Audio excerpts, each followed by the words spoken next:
वंदन वंदन चंदन सर्वधर्म समन्वय सनातन भागवत परिवार की ओर से जहाँ तक हमारी इस विस्तारक ध्वनि यंत्र के माध्यम से आवाज पहुँच रही हो, वहाँ तक के सभी भक्तों को मैं प्रणाम करता हूँ, अभिनंदन करता हूँ सर्वधर्म समन्वय सनातन भागवत परिवार की ओर से। और साथ साथ निवेदन है, अपने घर के कार्य को कुछ देर के लिए छोटा सा रूप करते हुए श्रीमद् भागवत कथा पंडाल तक आने का प्रयास करें। आज का जो प्रसंग है, भगवान श्री राम का अवतार सह भगवान श्री कृष्ण का जन्मोत्सव। इस अवसर पर आप सब हमारे परम श्रद्धेय आदरणीय प्रोफेसर राम बल्ली बाबू सह शशि बाबू के निवास स्थान पर यज्ञ मंडप यज्ञशाला से लेकर कथा पंडाल तक बना हुआ है, जो कि आज चतुर्थ दिवस श्रीमद् भागवत कथा ज्ञान यज्ञ का होने के लिए जा रहा है। अतः कुछ क्षण में हम पूज्य महाराज जी के मुखारबिंद से अमृतमय वचनों को श्रवण करेंगे, इसलिए आप सब सादर आमंत्रित है। और साथ साथ विनम्र निवेदन है पूज्य महाराज जी से कि अपने मुखारबिंद से हम सभी भक्तों को, श्रोतागणों को अपने मुखारबिंद से अमृतमय मंगलमय कथा का गुणानुवाद करते हुए अमृतमय वचनों को श्रवण कराने की कृपा की जाए। जय श्री राधे, राधे श्री राधे।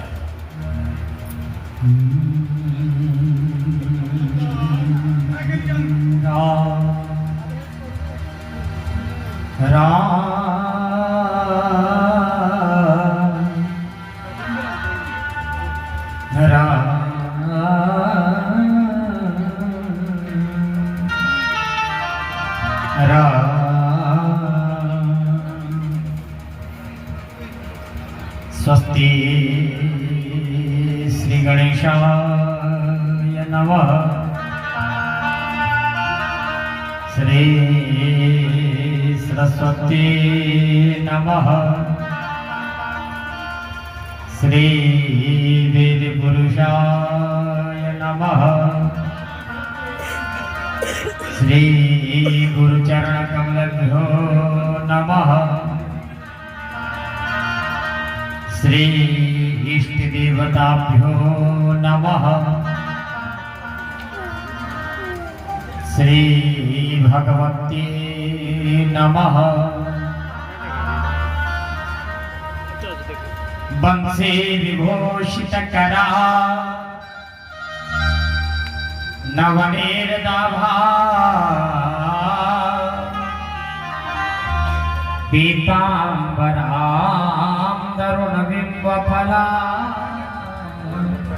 दरोष्ठा वर्णन्न सुंदरमुखा नरवे विनेत्रा कृष्णा परम किमपिता तत्त्वहं न जाने। कृष्णस्त्वदीयपदपं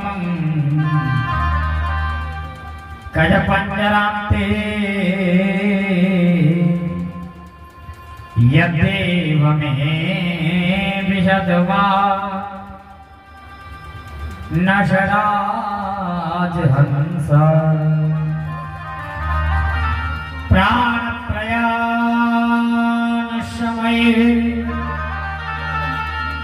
कफवा तपिते कंठाध्वरो धनविदोस्मरणं कुतस्ते। वंदे राधा पदाम्बुजं विष्णुवादिसर्वन्दिता यज्ञर्ति कीर्तनया पुनाति ब्रह्मांड सर्वमः।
कृष्णा कृष्णा कृष्णा हरे हरे हरे राम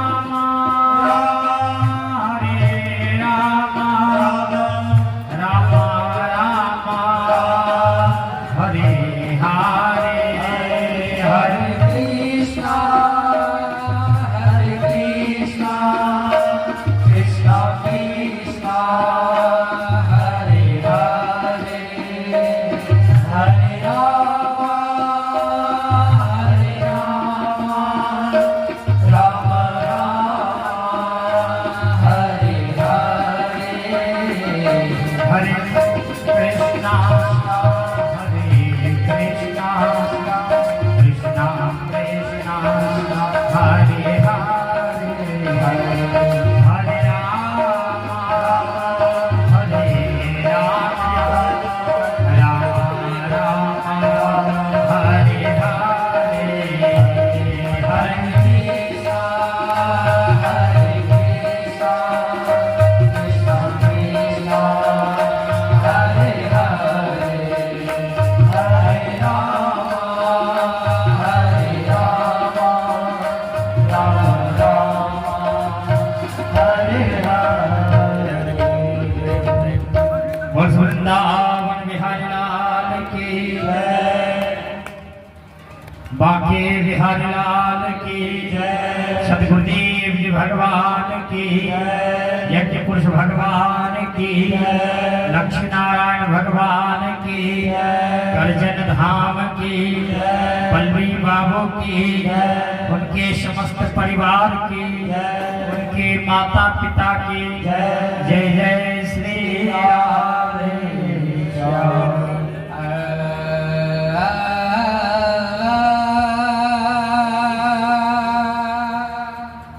ना ना ना ना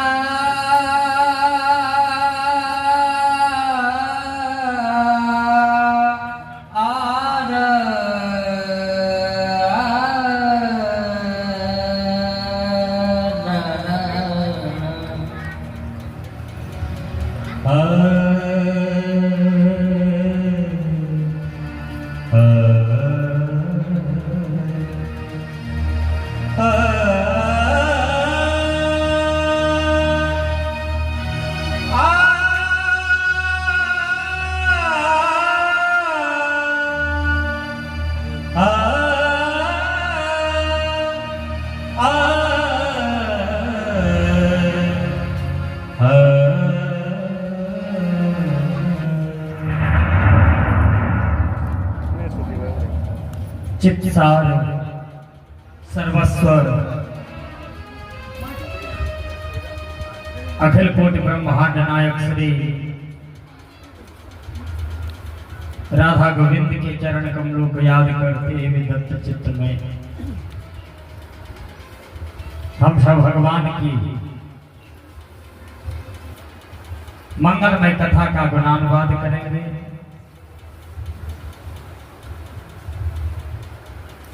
सज्जनों, अरे मानव पापकृतस्तु सर्वदा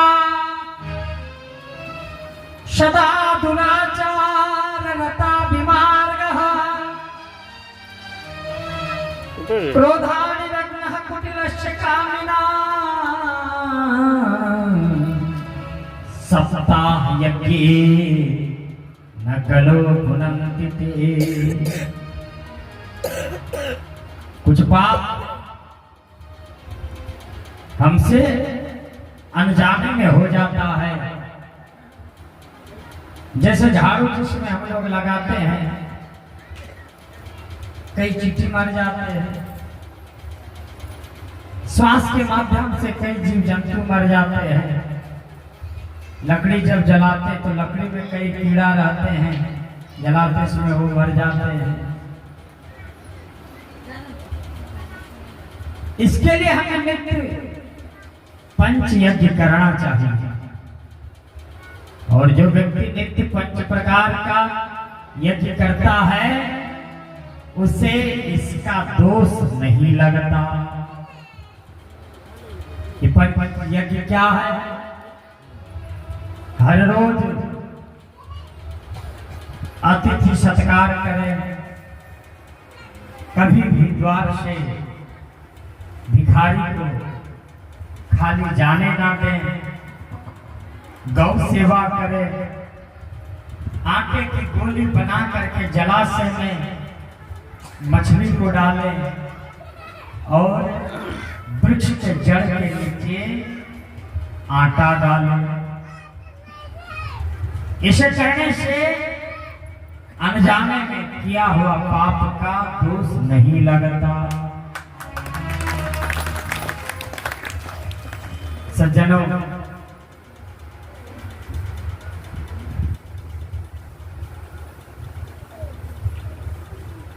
कपिल मुनि के माता का नाम देवहूति है।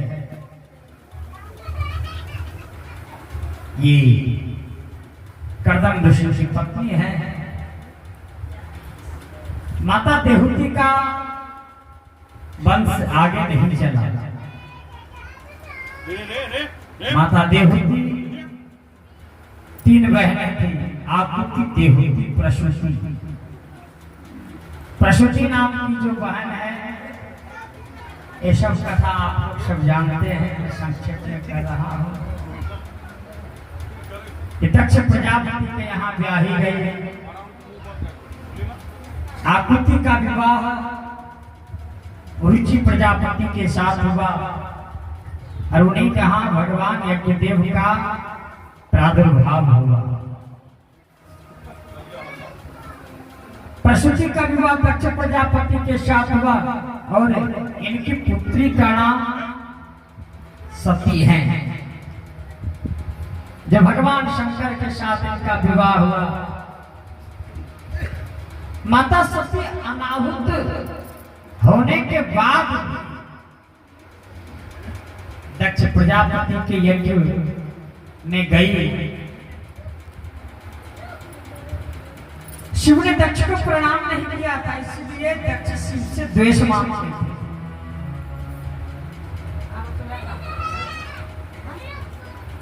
यज्ञ में शिव जी को बेइज्जती करने के लिए यज्ञ किया और उनको निमंत्रण नहीं दिया। माता सती को पता चला पिताजी के यहाँ यज्ञ हो रहा है। भगवान शंकर बहुत मना किए, देवी आप अपने माता पिता के यहाँ जाओ, मना नहीं है, लेकिन कभी भी किसी फंक्शन में बिना निमंत्रण का अपने पिहर घर ही क्यों नहीं हो, नहीं जाना चाहिए। लेकिन माता सती भगवान शंकर के बात को नहीं माने, चुपके से जाने लगी। भगवान समझ गए, अपने गणों के साथ उनका जितना भी वस्त्र आदि थे सब पीछे भेज दिए। आज माता सती यज्ञमंडप में जैसे पधारी, वहां पर देखिए कि सबका स्थान है, लेकिन मेरे पति का स्थान नहीं है। माता सती गुस्सा में भाई, उनके बहाने लोग जब मिले प्रेम व्यंग्य हंसी होता है, देखो आ गए मजाक में बहन लोग माता सती का मजाक आए। देखिए आ गए देखिए शंकर भगवान कहाँ है, बोले भंडारी। कोई से बात करना पसंद नहीं कर रहे हैं।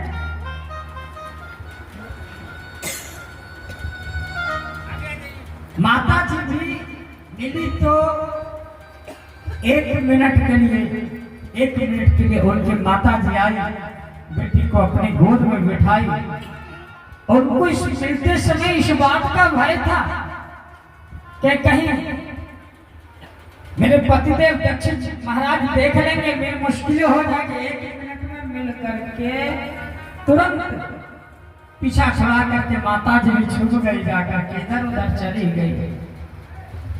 माता सती ने सोचा कि अब मैं वापस भगवान शंकर को जाकर के क्या मुंह दिखाऊंगा। यजमान अपने हवन कुंड के पास गई और माता सती हाथ जोड़ करके, हे भोलेनाथ, मैं आपकी बात को काट करके आपका अनादर करके आ गया, मुझे क्षमा करें, मुझसे बहुत बड़ा अपराध हुआ। सती मरण हरिशन वर मांगा, जन्म जन्म शिव पद अनुरागा। इस शरीर से इस जन्म में तो मैं आपसे मिल नहीं सकता, लेकिन जब भी मेरा जन्म हो मेरे पति के रूप में आप ही मिले। उसके बाद भगवान शंकर को पता चला वीरभद्र नाम का वीर आए, जग को तहस नहस कर दिए। भगवान शंकर आए, सती के देह को लेकर के चले गए। बाद में नारायण भगवान आदि बहुत समझाए, स्तुति किए। माता सती के शरीर को लेकर के भगवान पागलों जैसा घूम रहे थे। भगवान नारायण भगवान ने सुदर्शन चक्र से उनके शरीर को टुकड़े टुकड़े कर दिए, और आज वो उनका शरीर जहां जहां गिरा शक्तिपीठ के नाम से आज भी जाना जाता है। शक्तिपीठ आज पूजा जाता है, आप लोग जाते भी होंगे।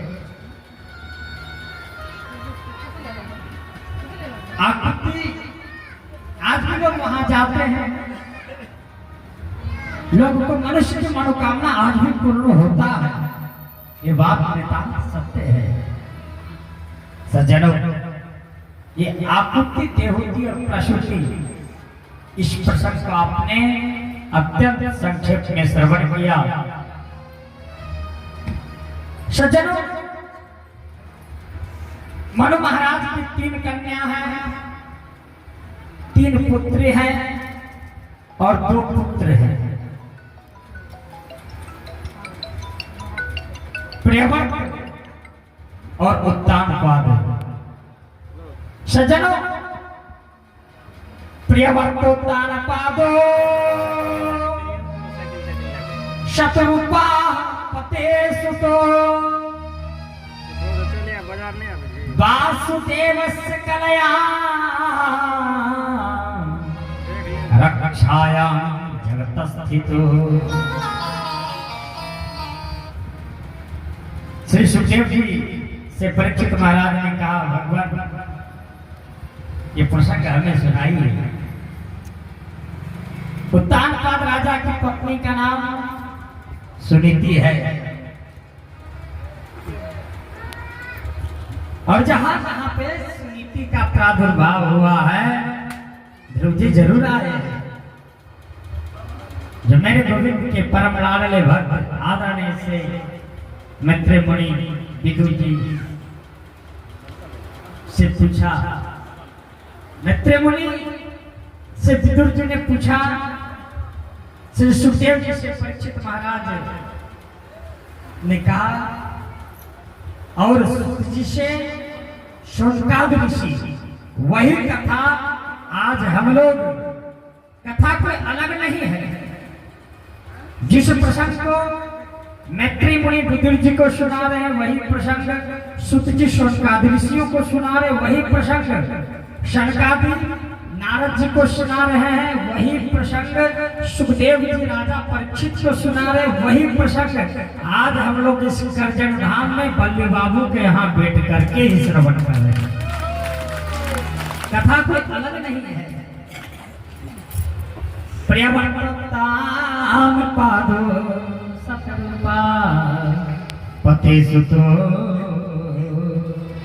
वासुदेवस्य कलया रक्षाया जगतस्थितो। सज्जनों, प्रियव्रत और उत्तानपाद बहुत सुंदर प्रसंग है। प्रियव्रत किसे कहते हैं, उत्तानपाद किसे कहते हैं? प्रिय माने अच्छा, और वर्तमान प्रतिज्ञा। जिसने अपने जीवन में सुंदर प्रतिज्ञा किया हो उसे ही प्रियव्रत कहते हैं।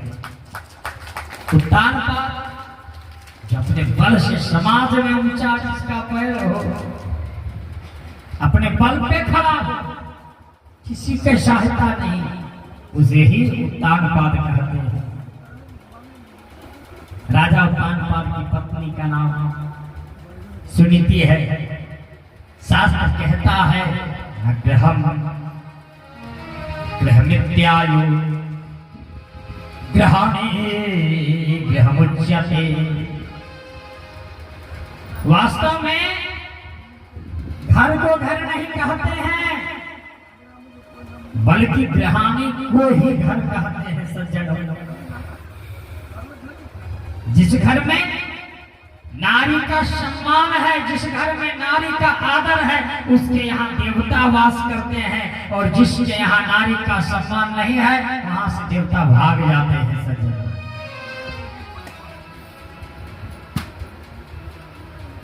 स्त्री चाहे तो घर को स्वर्ग बना सकती है, स्त्री चाह ले तो घर को वैकुंठ बना सकती है, स्त्री चाह ले तो घर को मंदिर बना सकती है, स्त्री चाह ले तो घर को देवालय बना सकती है, और स्त्री अगर यदि चाह ले ना तो घर को नरक का अड्डा ही बना सकती है।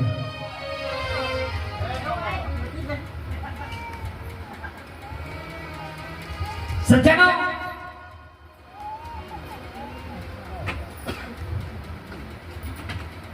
स्त्री जो चाहेगी वही घर को बना सकती है।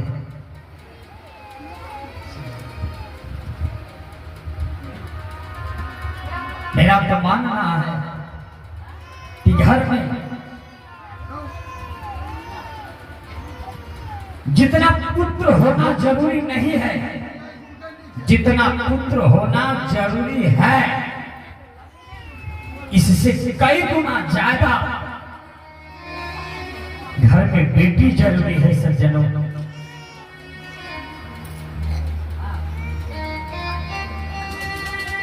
जिस घर में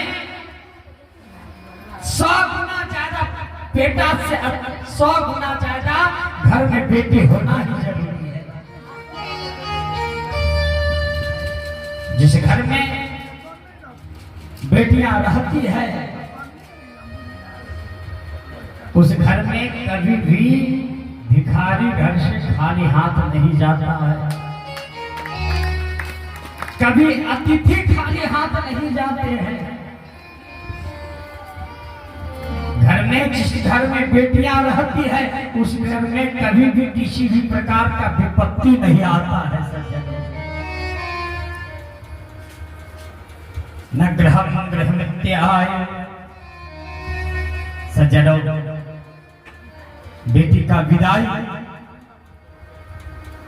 एक विलक्षण होता है। पिता के लिए बेटी एक सिरमौर होते हैं। पिता जितना अपने बेटे से प्यार नहीं करते उससे कई गुना ज्यादा अपनी बेटी से ही प्यार करते हैं। सज्जनों,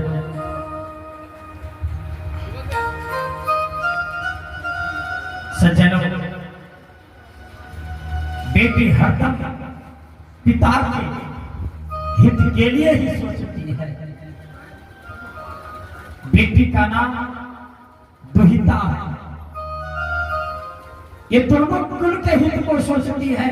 जब तक विवाह नहीं होता है अपने पिता के हित को सोचती है, और विवाह के बाद अपने पति के ही हित को सोचती है। सज्जनों, जब पिता बाहर से बाजार से हो या कहीं से घूम करके आते हैं, घर में सब कोई रहता है, माता पिता पत्नी भाई सब रहते हैं, लेकिन जब तक वो अपने बेटी को अपने आंख से देख नहीं लेते हैं उनका सारा घर खाली खाली ही लगता है।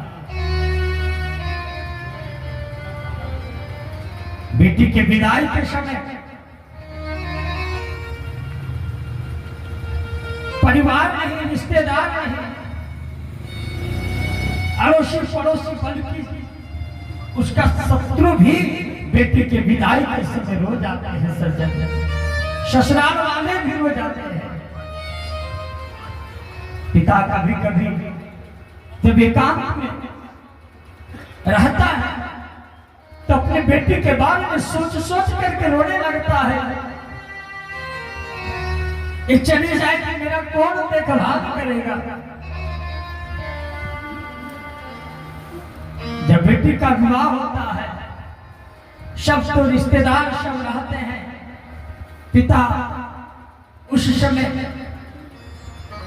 छुप छुप करके रोते हैं। कभी कुर्सी समेट रहे हैं, कभी बर्तन समेट रहे हैं, कभी गद्दा समेट रहे हैं, और कोने में जा करके एकांत में छुप छुप करके रोते हैं कि मुझे रोते देख करके मेरा बेटी कहीं मुझे देख ना दे। बेटा, पिता जिस समय बेटी को रिश्ता ढूंढने के लिए जाते हैं, पिता यही सोचते हैं कि मेरे बेटी को मैं ऐसा घर में दूं कि कोई कमी नहीं हो। और रास्ता में जब चलते हैं ना तो उसके बारे में सोचते सोचते रो जाते हैं।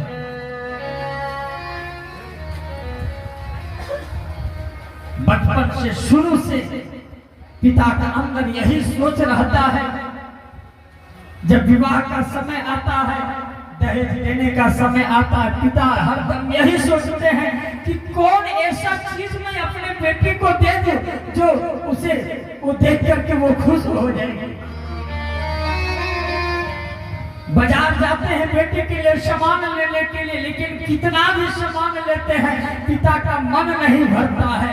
सारा चीज लेते हैं, फिर भी उनके अंदर एक कमी ही खलता रहता है कि मैं बेटी को सब कुछ देते हुए भी उनके अंदर यही सोच रहा था कि मैं उसकी इच्छा को पूर्ति कर नहीं पाया, मैं कुछ नहीं दे पाया। जिसके पिता नहीं रहते हैं, बेटी विदाई के समय पिता के चितवट को पकड़ करके रो जाती है। पिता की मृत्यु जब होता है, सारे रिश्तेदार आते हैं, सब कोई आते हैं, लेकिन जिस समय बेटी आती है, एक सबको पता चल जाता है कि बेटी इसकी आ गई है।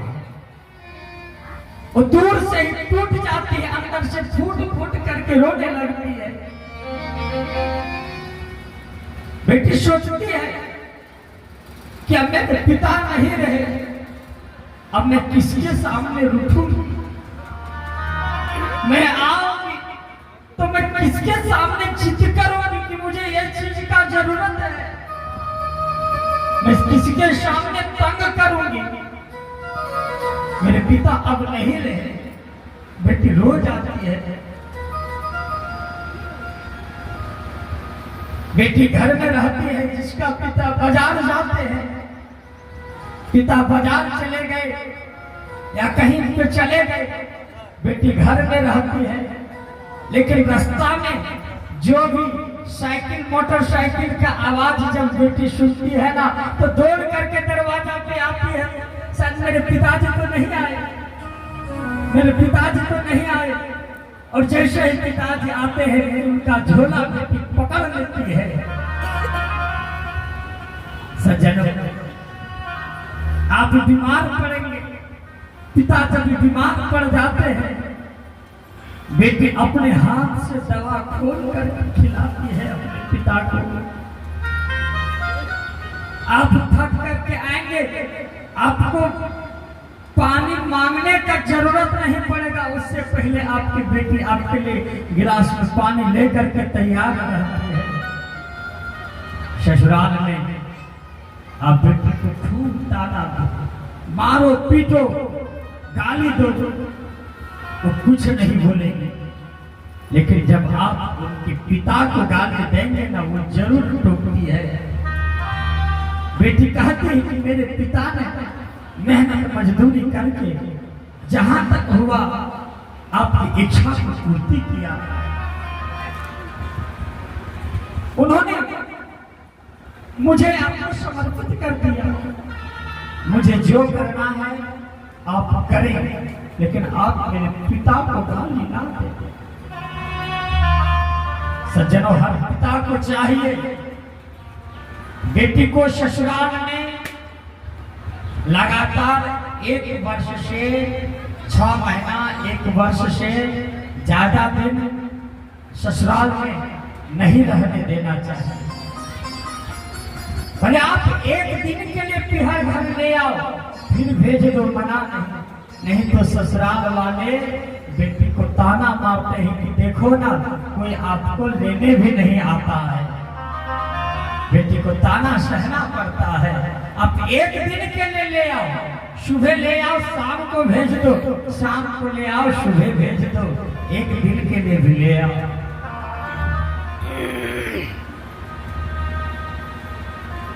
राखी पूर्णिमा का समय था।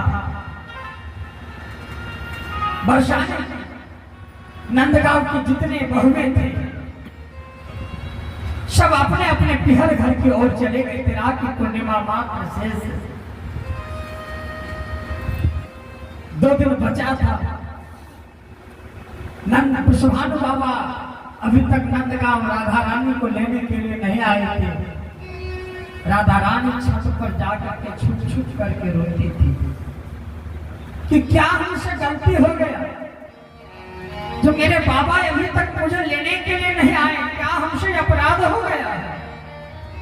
मेरे बाबा अभी तक मुझको लेने के लिए नहीं आए। राखी पूर्णिमा शेष 2 दिन बचा हुआ है। छत पर राधा रानी रो रही थी। उधर से बरसाने की ग्वारिया दूध बेच करके जा रहे थे। राधा रानी ने चिल्लाए, ओ भैया ग्वारिया सुनिया, ओ भैया ग्वारिया सुनिया। ग्वारिया ने पीछे मुड़ करके देखा, ये तो बेटी राधा की आवाज है। ग्वारिया दौड़ करके आई, ग्वारिया को पकड़ करके राधा रानी रोने लगी। बोले, भैया ग्वालियर, आप मेरे बाबा से केवल इतना पूछना कि राधा से क्या गलती हो गया। नंदगांव की जितने भी बहुएं हैं सब अपने अपने घर को चले गए। आज मुझे लेने के लिए अभी तक क्यों नहीं आए? क्या हमसे अपराध हो गया? क्या हमसे अपराध हो गया? आज ग्वालियर गए, बोले बाबा बेटी राधा रोती है वहां, अभी तक आप लेने के लिए क्यों नहीं गए? वृषभानु बाबा आए, बोले बेटी मैं तो वैसे आता, मुझे तो ध्यान था, लेकिन काम बहुत होने के कारण मैं जल्दी नहीं आ पाया। सज्जनों, घर में जितना पुत्र होना जरूरी नहीं है, उससे कई गुना ज्यादा घर में बेटी होना ही जरूरी है। बेटी ससुरे में रहिया तू चाँद बन के, बेटी ससुरे में रहिया तू चाँद बन के, बेटी ससुरे में रहिया तू चाँद बन के, बेटी ससुरे में रहिया तू चाँद बन के। सबकी पुकारी के पीछे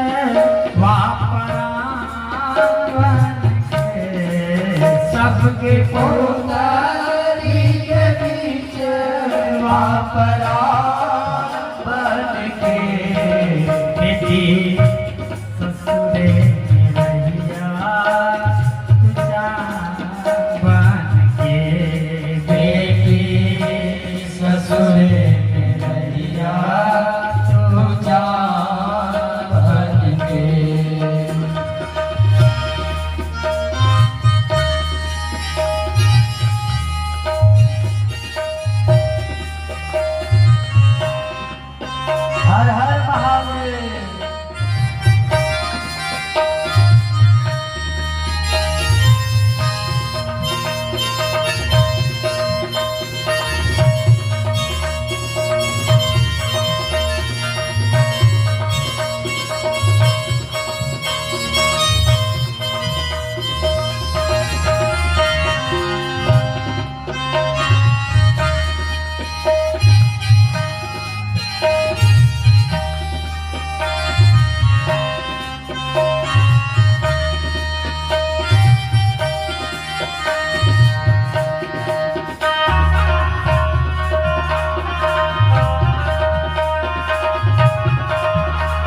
कहती है निस दिन चरण दबैहा सासु के निस दिन चरण दबैहा बेटिया सबसे पाछे खैहा बेटिया सबसे पाछे खैहा बेटिया सबसे पाछे खैहा बेटिया सबसे पाछे खैहा ससुर के बाजे जब खावा पानी दिए भोग पौआ ससुर के बाजे जब खावा पानी दिया भोग पौआ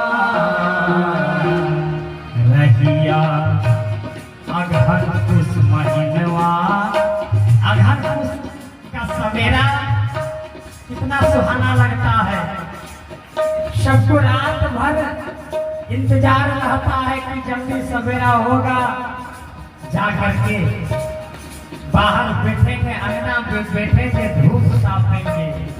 रहिया अगहन पुष महीनवा के बिहान बन के रहिया अगहन पुष महीनवा के बिहान बन के बेटी ससुरे में रहिया चाँद बन के बेटी ससुरे में रहिया चाँद बन के।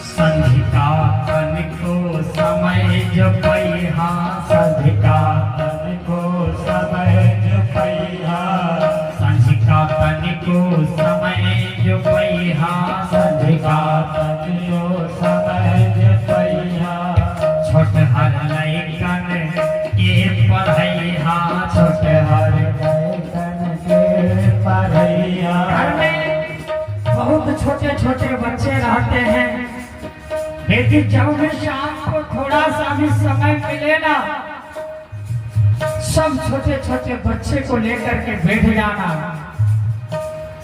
संझिका तन को समय जो पैहा संझिका तन को समय जो पैहा छोट हर लैकन के पढ़ैहा छोट हर लैकन के पढ़ैहा जे केहू के पैहा मुखड़ा घूंघट में छिपैहा जे हो के आहट पैहा मुखड़ा घूंघट में छुपैहा।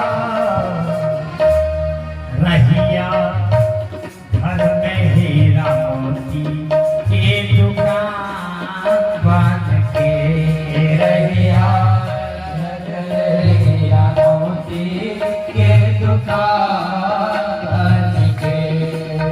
सोना चांदी का दुकान देखते हैं ना,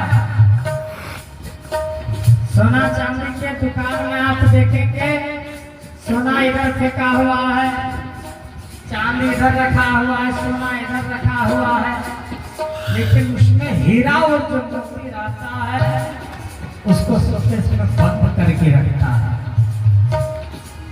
रहिया घर में हीरा मोती के दुकान बन के रहिया घर में हीरा मोती के दुकान बन के बेटी ससुरे में रहिया चाँद बन के बेटी ससुरे में रहिया चाँद बन के।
सज्जनों, राजा उत्तानपाद अपने पत्नी को बहुत सम्मान करता था।